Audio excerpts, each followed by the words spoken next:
Depolarizers with your host, Dwayne Varon. Welcome to Depolarizers, where we explore strategies designed to help people who might disagree with each other better communicate.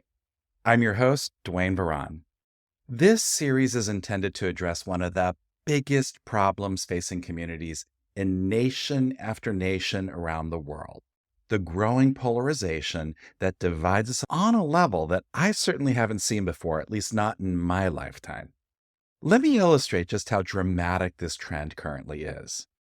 In the United States, in 1973, roughly 3% of marriages were between people of different races. Today, that has improved considerably. Now we're at 20%. So that's about 1 in every 5 marriages. Now, that's progress. But by way of contrast, in 1973, some 46% of marriages were between people of different political parties. So that's roughly half of all American marriages. Today, that figure is down to 21%, and it's considerably less for marriages between Democrats and Republicans. I mean, isn't that just incredibly shocking? So while we're making progress on some fronts, we're clearly regressing at a dramatic level on others. Something is clearly wrong here. And this isn't an accidental outcome. As you'll discover in later episodes, the growing polarization that we're seeing is the byproduct of very deliberate forces working to cultivate and accelerate that polarization. So if you sit back and do nothing about it, polarization will only continue to grow like a malicious cancer. If you're like most people, you can feel this trend playing out in your day-to-day life. But we've all learned to ignore it, to navigate around it, to avoid it at every cost, because we feel paralyzed by it, like there's nothing we can do about it, nothing we can do to reverse it.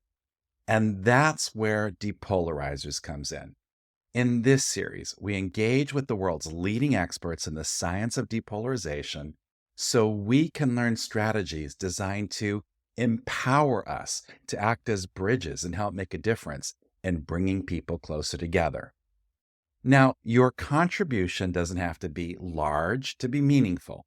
The skills you develop here through this podcast series might come into use at a conversation you're having with colleagues at the office, or maybe a disagreement with distant family members at home, or maybe even in more formal settings where, because of your newfound capacity, you're being asked to help resolve a dispute. Whatever your particular application, our goal here is to empower you so that you are better equipped with the fruits of scientific inquiry, better able to tackle this all and help depolarize the social circles in which you move, to elevate the very atmosphere in which you move. Now, this series, Depolarizers, is a spin-off of another series I host called Society Builders. And here's the background to how this series, again, Depolarizers, came to be, how it grew out of Society Builders. My other podcast series, Society Builders, explores how Baha'i communities can best contribute to the societies around them. Now, you may or may not have heard of the Baha'i Faith. It's a global religion created almost 200 years ago that basically views all religions as being different chapters of the same book. Instead of focusing on our differences, we focus on the core ethic that is common to most religions. And we try to build bridges, not only between people of faith, but between people on all levels that divide us. So depolarization is at the core of our entire practice as Baha'is.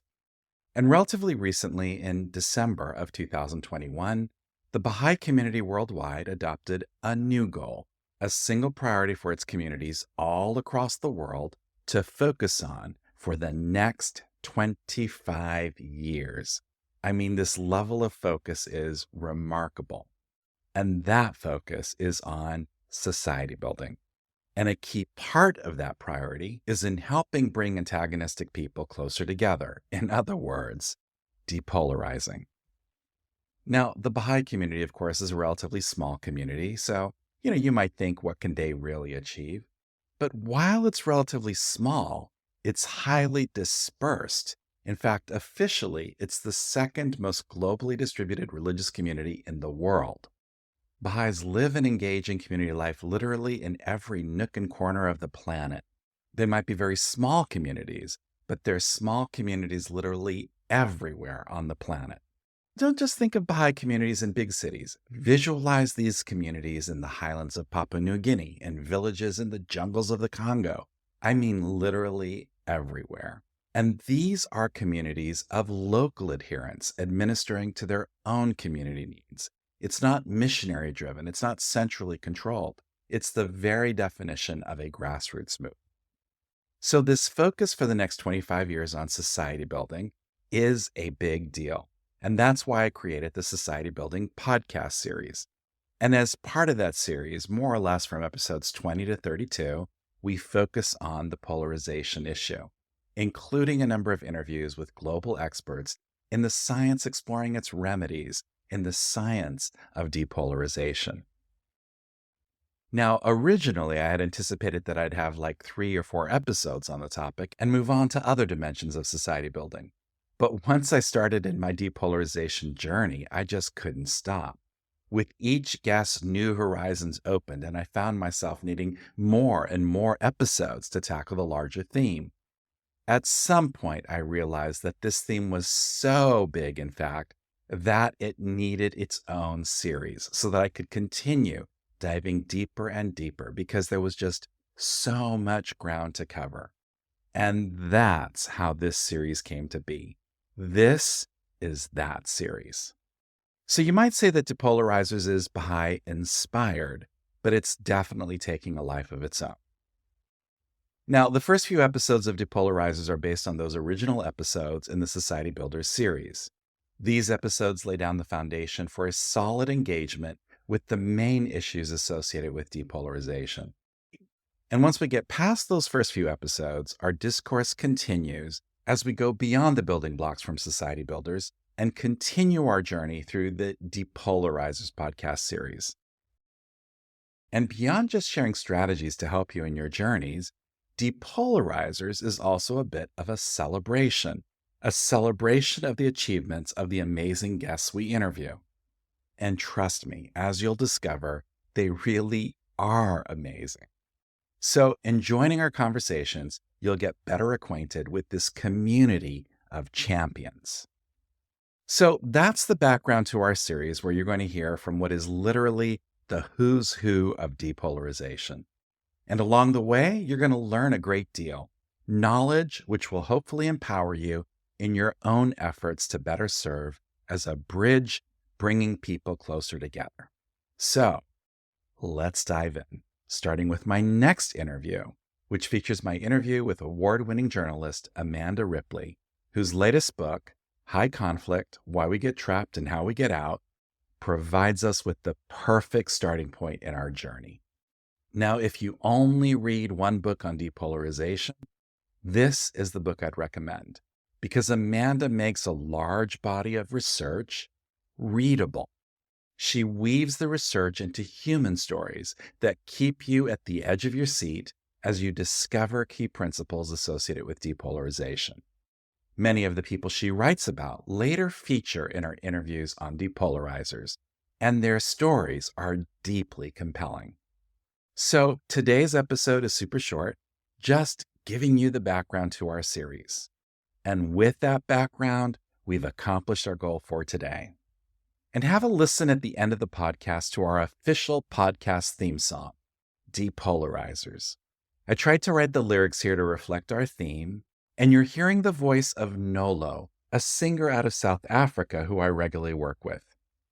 So we'll always close with our Depolarizers theme song.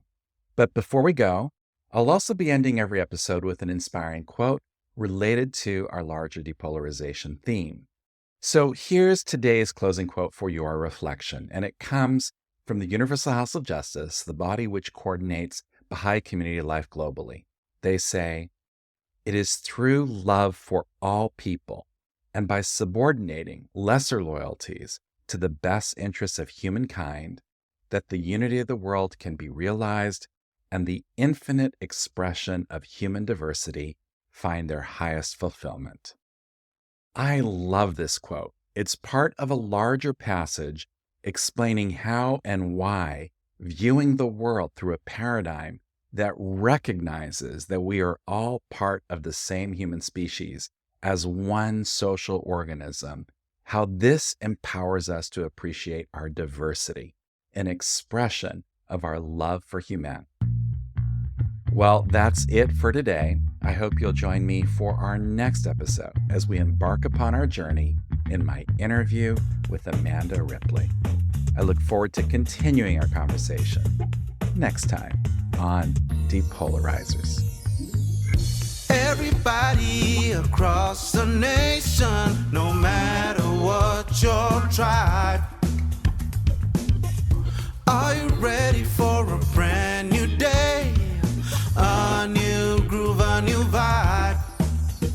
'Cause it's time to have a conversation. Depolarizers, for helping to bridge and unite our nation. Depolarizers. It seems we're getting more and more divided. We're being pulled apart. The time has come for us to turn the tide and get a brand new start. 'Cause it's time to have a conversation. Yes, it's a time. Depolarizers, for helping to bridge and unite our nation. Depolarizers.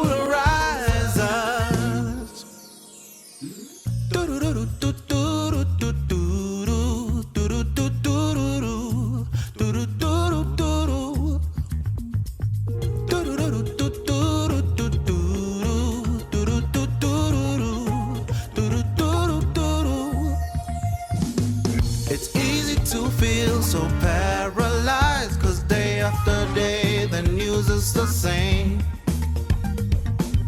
But when we get up and get in motion, we start to change the game. 'Cause it's time to